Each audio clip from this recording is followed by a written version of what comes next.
So hi! Welcome back to my YouTube channel, and for today's tutorial, ituturo ko sa inyo kung paano nga ba i-turn on ang content blocking sa ating LOKLOK app.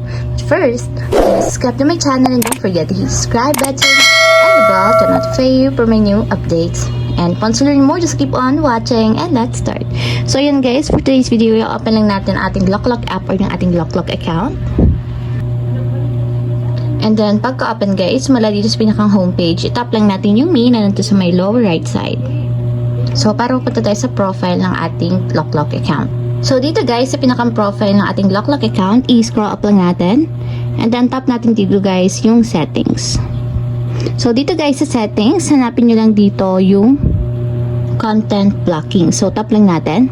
And dito guys, kung makikita nyo dito sa content blocking, meron kayo ditong dalawang piliin kung alin yung gusto nyong filter or i-turn on yung content blocking. So, pwede natin i-turn on dito yung sa sex. Tap nyo lang yung switch button sa right side niya katulad nito para ma-enable.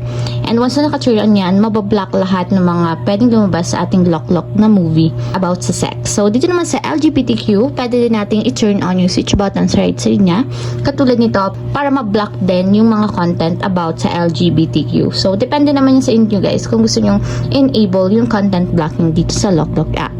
So, once na naka-enable yung pinili ninyo, lahat ng mga to is hindi nyo na makikita or hindi na marirecommend ni LOKLOK sa ating application. So, ayun lang guys. Ganun lang kasimple kung paano nga ba i-turn on ang content blocking sa ating LOKLOK app. If you have a question, kindly comment down below and don't forget to hit the subscribe button and the bell to notify you for my new updates. And thank you for watching! Living life, every day, late at night, not okay.